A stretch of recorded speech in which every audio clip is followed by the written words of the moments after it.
was a normal 20-year-old college student. When I moved into off-campus housing, they boasted that it was safe. Not a single incident since it had opened. I was the first. I woke up in the middle of the night, suffocating. "Shut up," he said. "Don't say a word." For the next 2 hours, I knew I was going to die, and there was nothing I could do. Now I'm a mother of 2, and if that predator or anyone else tries to harm me or my family, they have to come through my firearm first. I will never be unarmed or utterly vulnerable ever again. The only reason I can say that is because the NRA fought for my rights before I ever knew that I needed them. I'm the National Rifle Association of America, and I'm freedom's safest place.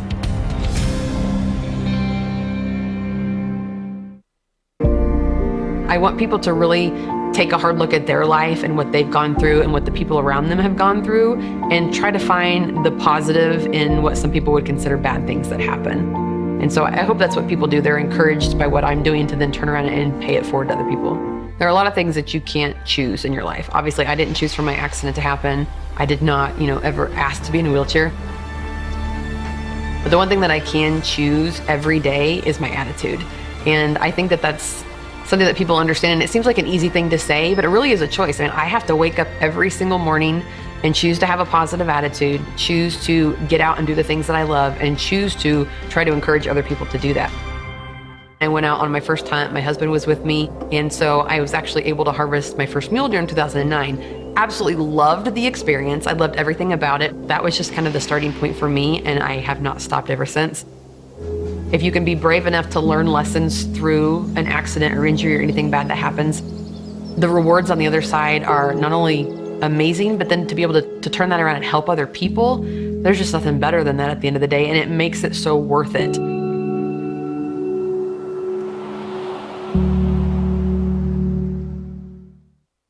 I've been told that Black women aren't supposed to support the Second Amendment. I've been told I shouldn't want to be able to protect myself. I shouldn't teach my fellow students about their rights, and I shouldn't speak my mind. Thank God I didn't listen. To all of those who have called me a sellout, an Uncle Tom, or a pawn for someone else, here's what should scare you. I never changed my beliefs. I woke up and realized that you don't represent them. You don't speak for me, and you don't think for me. I am not the victim you need me to be. And I'm talking to more women like me every single day. I'm the National Rifle Association of America, and I'm freedom's safest place. A man attacked me in a parking garage, tried to stab me with an 8-inch knife, but I carry a pistol. I fight back. That's why I'm still here. Every woman has a right to defend herself with a gun if she chooses. Hillary Clinton disagrees with that. Don't let politicians take away your right to own a gun. Donald Trump supports my right to own a gun. Defend your rights. Vote Donald Trump for president. The NRA Institute for Legislative Action is responsible for the content of this advertising. Ladies and gentlemen, please welcome to the stage your moderator, Katie Pavlich, townhall.com.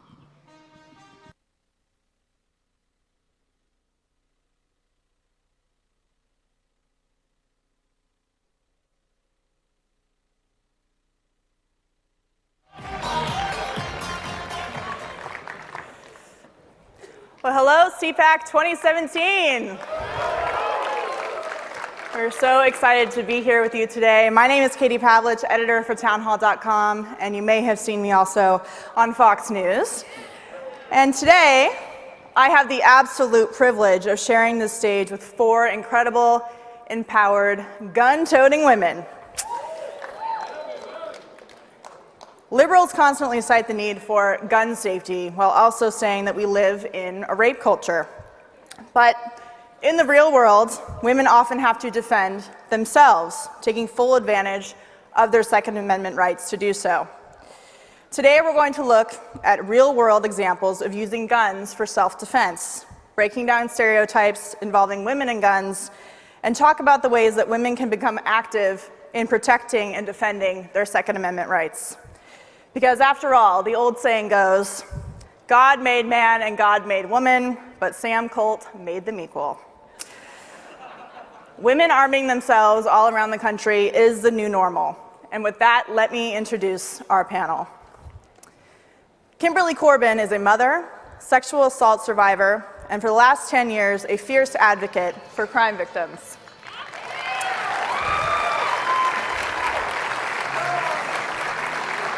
After years in public service with the Weld County District Attorney's Office, Kimberly is now a columnist with Town Hall Media. Her vocal support for the Second Amendment and our right to self-defense went viral last year when she questioned President Obama at CNN's Town Hall, Guns in America, earning her praise among some of the nation's top politicos as the new national face and modern face of gun rights.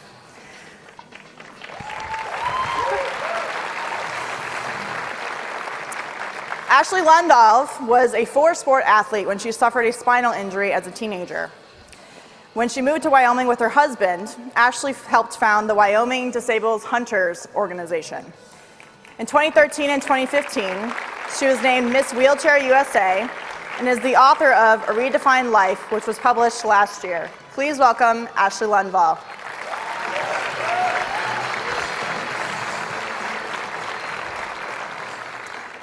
Antonia Okafor helped advocate for the passing and implementation of concealed carry on college campuses in Texas and continues to be one of the country's foremost advocates for campus carry movement nationwide. Last summer, she starred in the NRA's Freedom's Safest Place commercial, where she shared her struggle with those who don't believe a young black woman should advocate for the Second Amendment. Antonia is a graduate student and writes for the Independent Journal Review.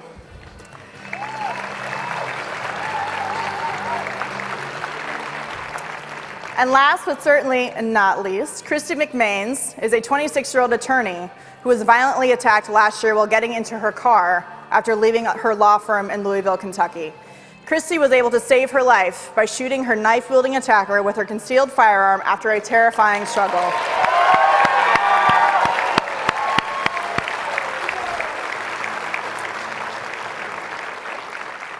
Christie was featured in a national television ad supporting the election of President Donald Trump, which was rated by CBS as one of the top 5 political ads of 2016. She now lives in Indiana, where she is a practicing health law attorney.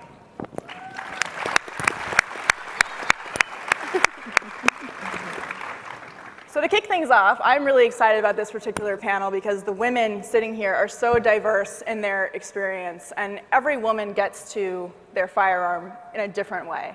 So I'd like to just quickly go through and see how people became acquainted with the firearms industry. How did you become an advocate for Second Amendment rights? So I didn't grow up around firearms like a lot of folks do. Actually, when I moved to Wyoming, got involved in hunting and helping more people with disabilities get involved in hunting. And so that's when I was introduced to firearms. But when I became a mom, that is when I became really interested in personal protection. And I think a lot of people see people with disabilities and they assume that that's a vulnerable population, and we certainly don't have to be. And so that is why I carry for my own personal protection as well as my family's. Awesome. I, as well, did not grow up around firearms, and it wasn't something that I really took seriously until I became a victim of rape. A few years later, I'm thinking about, okay, what do I need to do to make sure that this doesn't happen again? And I started taking that right very seriously, training, understanding what it meant to carry concealed. And I trained myself and went to the range and made sure that I was ready to defend myself and my family. Antonia? Yeah, well, I actually grew up as a Democrat. My family, they're still Democrats, and for the most part, anti-gun. I'm still working on that. But I realized that it didn't really matter that I, as a woman, as a graduate student walking home to my car at night, that I needed a way to defend myself, and I didn't want the government to make that decision for me, and I wanted that decision to be something I made for myself. And so I purchased my first handgun last year. And, congratulations. What is it? I've been an advocate for campus carry ever since. So, yeah. So I actually did grow up around guns. Fun fact. I have really cool parents, and so since I was a girl, I started BB shooting, and then rifles, then shotguns, and finally progressing to handguns. And my dad has a sixth sense and is just wonderful, but was very careful to teach me and my sister, especially, and my mother, defensive tactics. And so as soon as I was old enough, I got my concealed carry permit. And I would go to the range, he'd have the gun, on the table laying down and go, get it up. But so that's kind of how I became to it. And thank God I had a concealed carry permit because it did end up saving my life last year.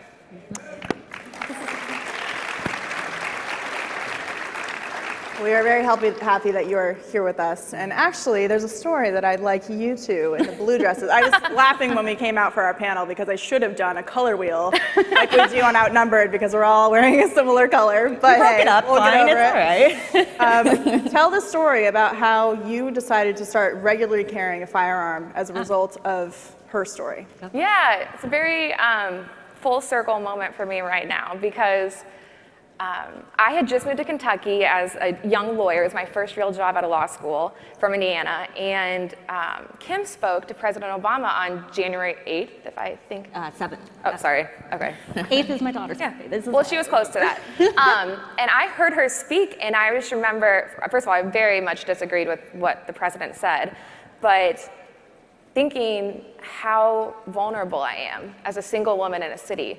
And I carried my gun. I sometimes would not switch it to the new purse. I just, it wasn't something on the forefront of my mind. But after seeing Kim, I thought, you know what, I'm gonna make sure I'm always protected.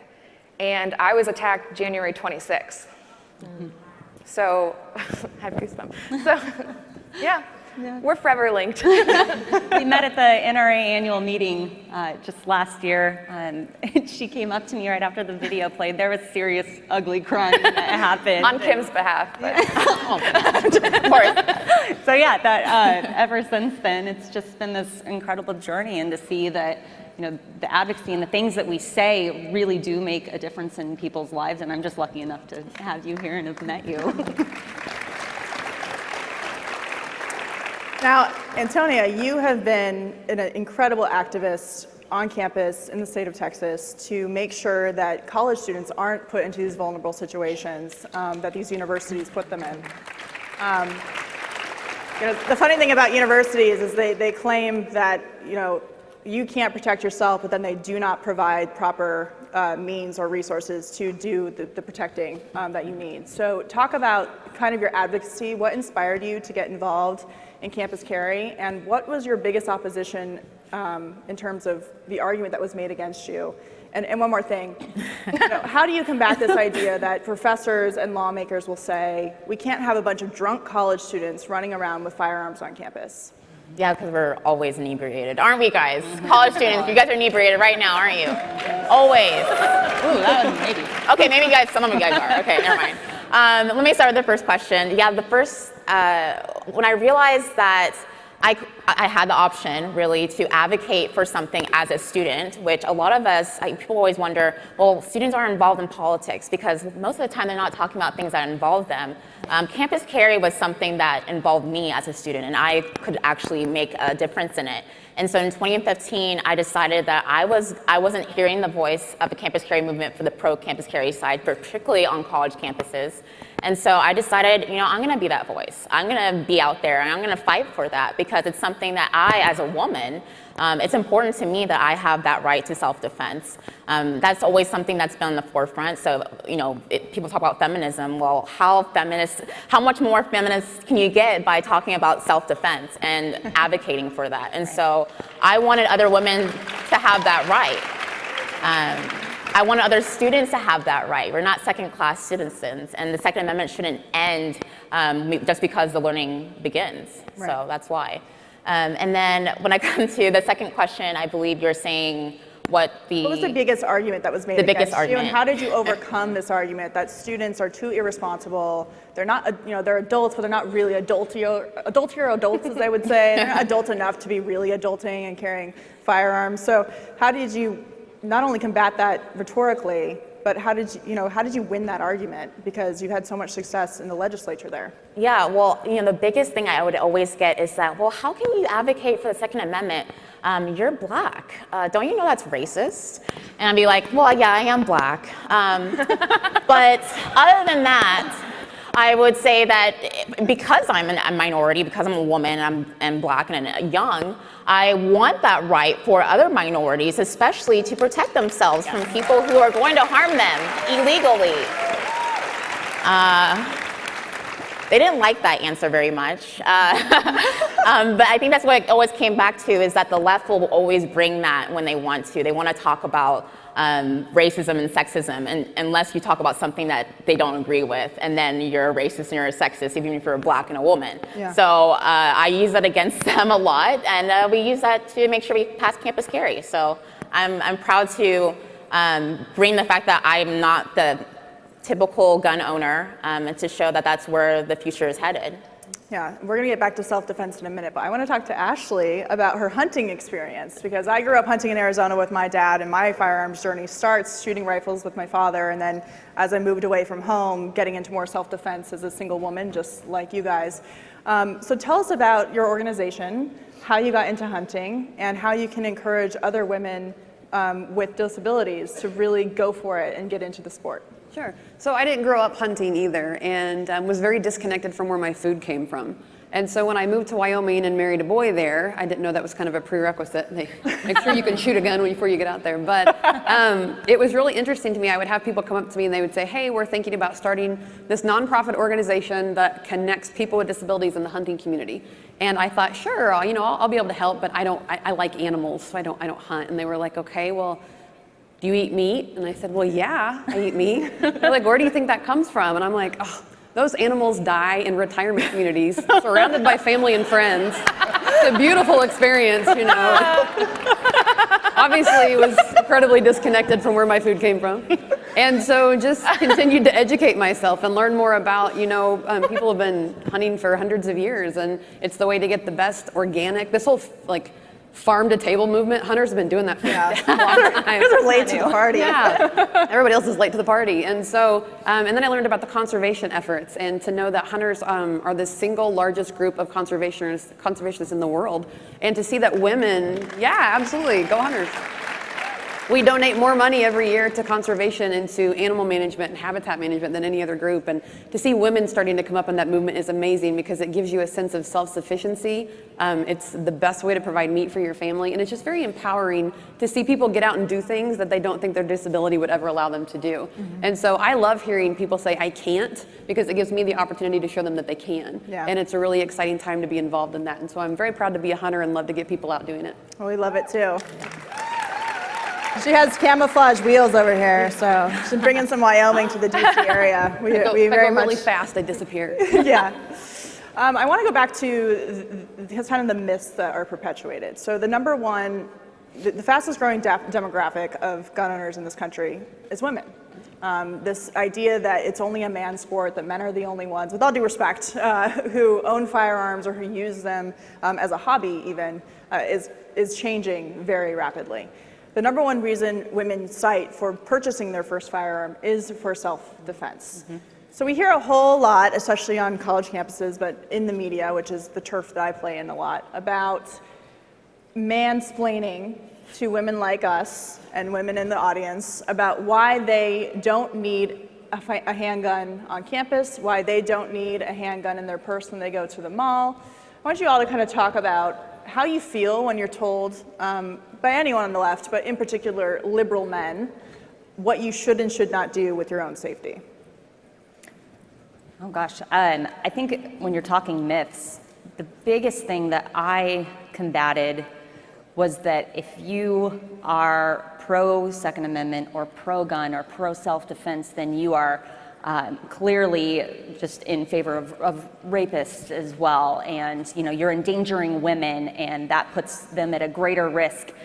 And like Antonia. I voted Democrat. I voted for President Obama in 2008 because this was 2 years after my attack. Nice. Yeah. Oh, no, I'm fine with admitting this because really, this is important to understand where that mindset is at. This affects a huge, huge amount of women in this country and in the world. And when you think about how many people out there are victimized that you may never know about, this is a large demographic that the left keeps speaking to. So when we are hearing about, this is, if you're this thing, then you can't possibly be this. That's what I wanted to start combating and really help people understand that I'm taking my self-defense into my own hands because somebody else already took my power away and I'm going to take it back. This is one means of doing so.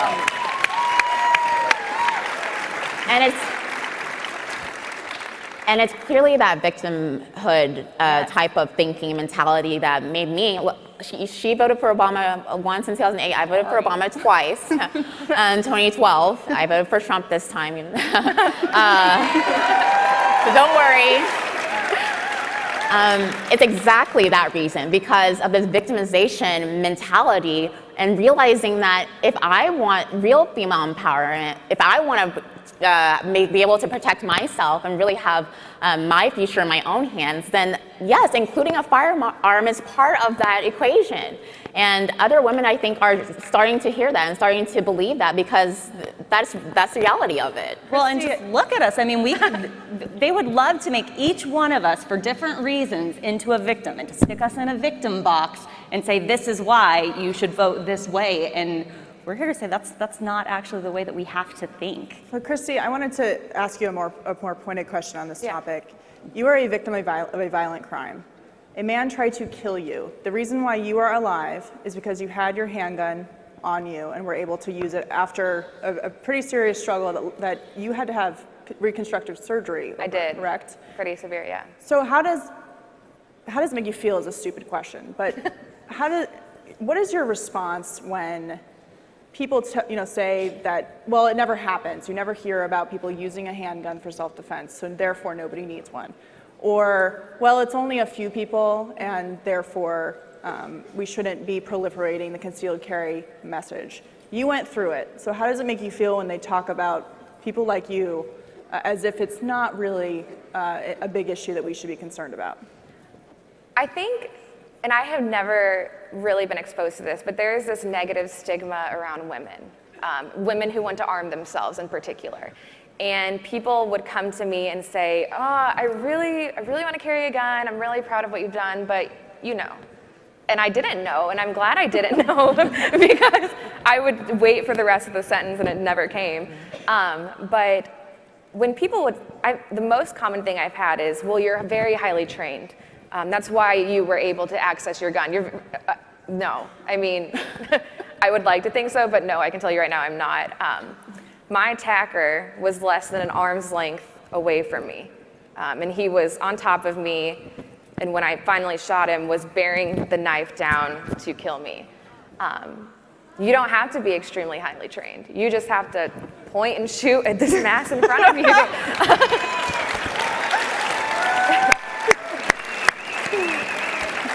So I think that's my reaction. And when people say, well, it never happens, I'm kind of just, it does happen, and it happens more often, and women don't want to report this a lot of times. People shamed me after my attack for, well, you were wearing heels, you looked like a girl, I don't know, whatever.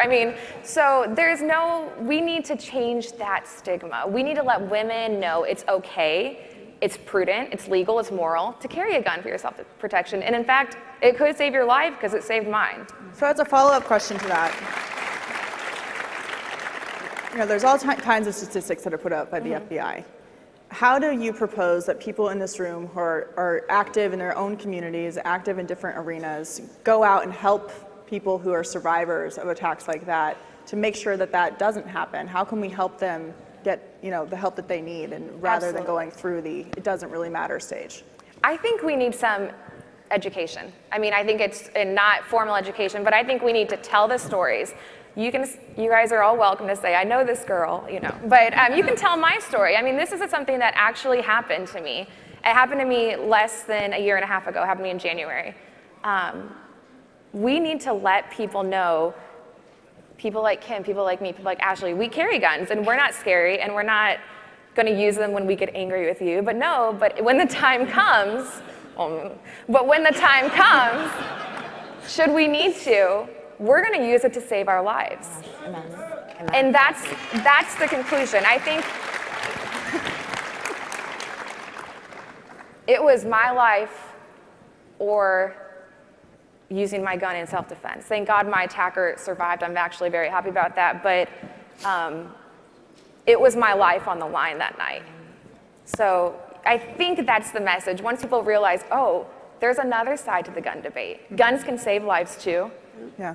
And that's why it's so detrimental when we hear people like Shannon Watts of Moms Demand Action, who continues to use this sexist talking point saying that, well, women tend to more than likely use a gun to harm themselves and in self-defense. We hear this all the time, right? Well, then, okay, then encourage them to go training, go to the gun range, and so we have more women using guns for self-defense, because if they continue this type of narrative. There's really what they're trying to do is prevent women like me, prevent girls, young women on college campuses and other places from even picking up a gun and thinking it's scary and not even wanting to go out and train. And then we have this continual cycle generation of women who don't want to use a gun. Yeah. That is a strategy against women, and it's harming women, and it's anti-feminist for one thing, and it's anti-self-defense. So Ashlee, you were shaking your head. I was going to say, I think another, yes, all good. I think another part of why you see so many women carrying now is because of all the amazing programs that have been started by women for women to train and to educate. The NRA has an amazing women's program, A Girl and a Gun, The Well-Armed Woman, Shoot Like a Girl. There are so many amazing programs. And I mean, most of the people that I shoot with there in Wyoming are men, but I find that training with other women or getting a group of women together, that's so empowering to be able to turn around and train someone else and teach them in a safe environment about how to safely use a firearm. And I think that's a big reason why there are more women, is because of the women that are turning around and training others. Yeah, and I wanted to follow up on that with you specifically, because you have participated in a number of mentorship programs for other women to get into the hunting side of things. How can women, but also men as well, encourage and empower people who don't have the knowledge or who have been lied to about what it's like to exercise your Second Amendment rights? How can we encourage them to take that first step to get to the range and take their first shots? I think you have to ask them. I think so many people are so afraid to just walk up to someone and offer their services and say, hey, I would love to be able to educate you in this way. Would you like to come out to the range? And take them out there, help them, make it a safe environment. So they're not, I think a lot of people are so intimidated by firearms, especially if you aren't used to them. And so if you can remove that fear and give them a safe environment of learning about firearms, I've seen so many people, that light just comes on, and not only do they start to realize how important it is to protect yourself, but they have fun doing it too. And to see that happen is just really, really rewarding. And so that's why I'm so involved in it. Antonia, I know that you're starting a new self-defense initiative for women on college campuses. Can you tell us a little bit about that, since half of our audience is from college campuses? Yeah. There's some people here from U of A, bear down. I don't know if they're in the room, but. Yeah, so it's called Empowered, and it's a self-defense initiative for especially college women, but really women who are on a college campus. So whether that you're a mother visiting your child on a college campus, or you're a graduate student, or you're a professor. I have a professor that I know from North Carolina that was literally anti-campus carry until someone started stalking her on her college campus. And now she's one of the biggest advocates for campus carry, and she gets it. And there's a lot of women who get it. But you're not going to hear that in the media. You're not going to see that on TV. And so it's called Empowered, AntoniaOkafor.com/empowered if you want to see more information about it. But it's really creating a movement for women, college women, to know that there are other people like you, and we can train and we can work together to make sure that if you're going to have a gun on a college campus, that you're trained and able to help other people as well. Kimberly?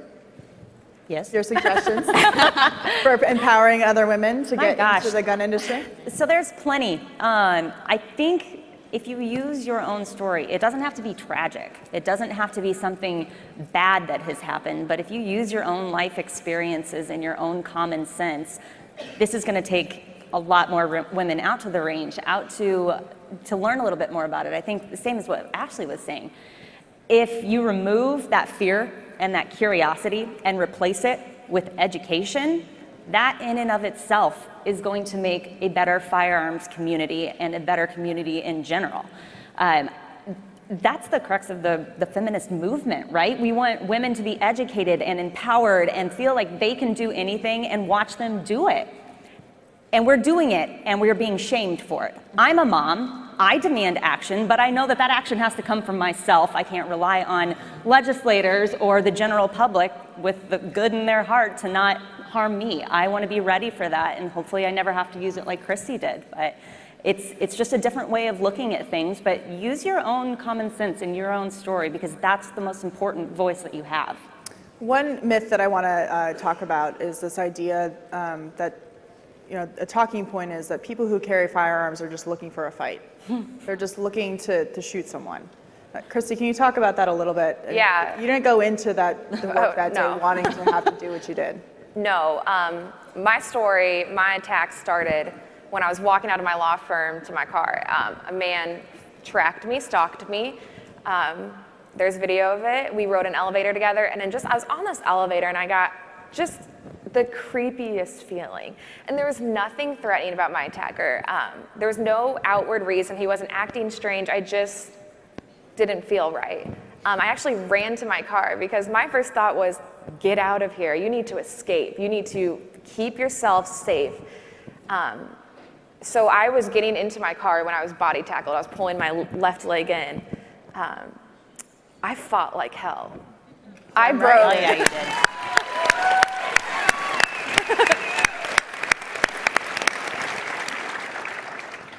I boxed before my attack.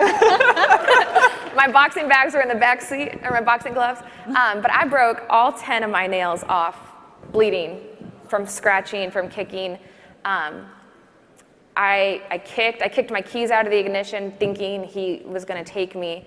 I mean, I was doing all that I could, and I still could not get him off of me.